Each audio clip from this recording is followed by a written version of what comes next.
কি হয়েছে? কান্নাকাটি করতেছিস কেন? বাবা কান্নাকাটি করবো না তো কি করবো? এইরকম একটা ছোট লোক, একটা অশিক্ষিতর সাথে আমার বিয়ে হয়েছে। তুমি কোন সাহসে আমার ছেলেকে অশিক্ষিত ছোট লোক বলতেছো?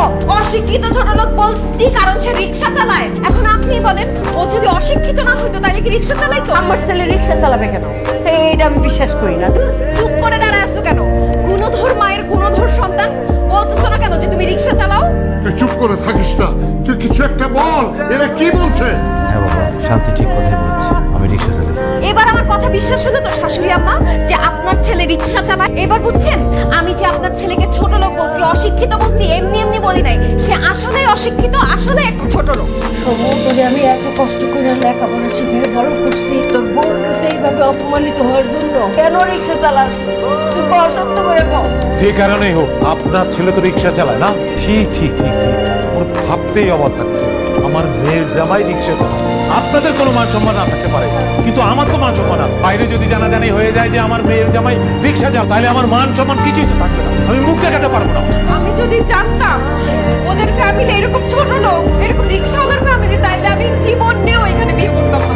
বাবা এখন আমি কি করব? যাই করো শান্তি, আমার সংসারটা ভেঙে তুমি চলে যাও। আমার সাথে আমি সংসার করতে চাই, আমি তোমাকে ভালোবাসি। ঠিক আছে, তুমি যদি আমার মেয়ের সাথে সংসার করতে চাও, তুমি তোমার এই বাবা মাকে ছেড়ে আমার বাড়িতে গিয়ে ঘর জামাই থাকতে হবে। আল্লাহ দোহাই, বিয়ে সাহেব এই কথা বলবেন না প্লিজ। সবুজ, আমার বাবা যা বলছে তুমি এখন সেটা করবা। তুমি এখন আমাদের বাসায় যাবা, আমাদের বাসায় ঘর জামাই হয়ে থাকবা। তোমার চাকরি বাকরি থেকে শুরু করে সবকিছু আমার বাবা দেখবে, সে তোমার লাইফ সেটেল করে দিবে। অসম্ভব। প্রয়োজন পড়লে আমার ছেলেরে আমি ভিক্ষা করে খাওয়াবো। আমার ছেলে আম করে চাইরে কোথাও যাইব না। সবুজ, তুমি কি আমার সাথে আমাদের বাড়িতে গিয়ে ঘর জামাই থাকবে, নাকি তোমার বাবা মার সাথে থাকবে? তুই চুপ করে আছিস কেন বল বাবা। আজকে রাতটা আমাকে সময় দেন, আমি কালকে আপনাকে জানাচ্ছি। কিভাবেই হোক জামাইকে আমাদের বাসায় নিয়ে যেতে হবে, জামাইকে রাজি করা। আমি কাল সকালে আবার আসবো। শান্তি, আমি তোমাকে একটা কথা বলতে চাই, আমি আর রিক্সা চালাবো না। তোমার বা তোমার বাবার মান সম্মান নষ্ট হয়ে যাবে এরকম কোনো কাজই আমি করবো না। দরকার হলে তোমার আগের চাকরির হয়ে যাবো, বসের হাত পা ধরে আমি মাপ চাইবো, চাকরিটা ফেরত চাইবো। যদি সেটাও না হয় আমি একটা চাকরির ব্যবস্থা করে ফেলবো।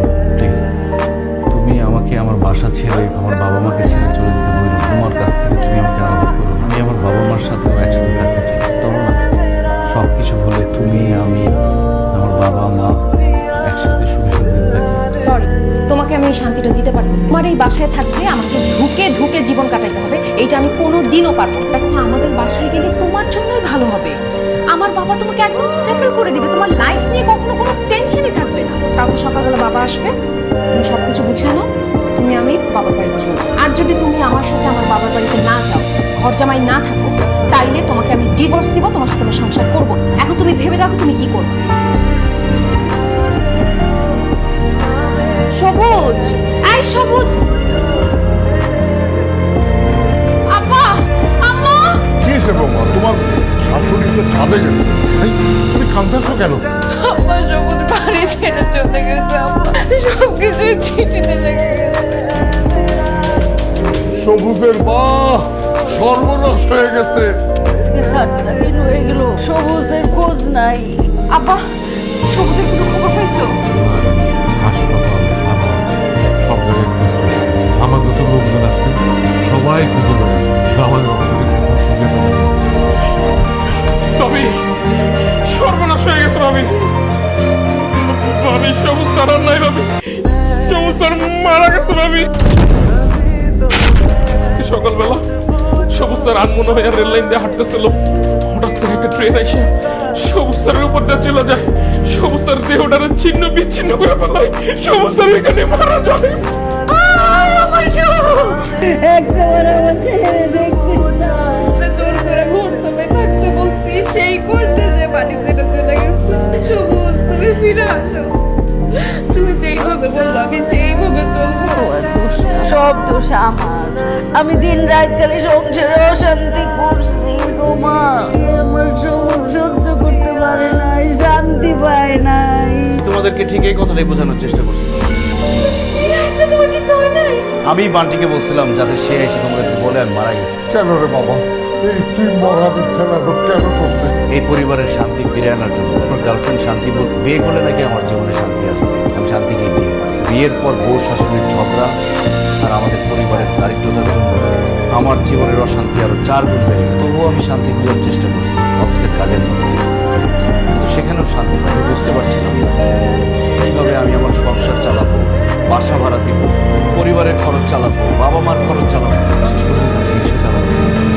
সেখানে শান্তি। বিশ্বাস করো মা, এই সব কিছু করেছি শুধুমাত্র আমার পরিবারের শান্তির জন্য। আমি জানতাম আমার পরিবারের মানুষগুলো ভালো থাকলে আমি ভালো থাকবো, আমি শান্তিতে থাকবো। একজন পুরুষ বাইরের সব অশান্তি সহ্য করতে পারে, কিন্তু সে তার বাসার অশান্তি সহ্য করতে পারে না। তার মধ্যে তার মার বউ যদি সারাদিন ঝগড়া করে, এই অশান্তি সে কোনোভাবে নিতে পারে না।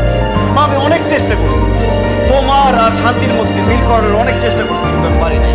আমি মানুষটা কি চাই সেটা কেউ কখনো আমাকে জিজ্ঞেস করে না। তাই তো বাসা থেকে চলে যাই, তখন আমি তোমাদের থেকে অনেক দূরে চলে যাই, তখনই তোমরা বুঝতে পারলা আমার গুরুত্ব, আমি কি চাই সেটার গুরুত্ব। আমি জান আমি চলে গেলে একদিন তোমরা ঠিকই সব বুঝতে পারবে। আমরা মানুষরা এরকমই, যে পাশে থাকি তার গুরুত্ব বুঝতে পারি না, হারিয়ে গেলে তাকে নিয়ে আমরা ঠিকই আফসোস করি।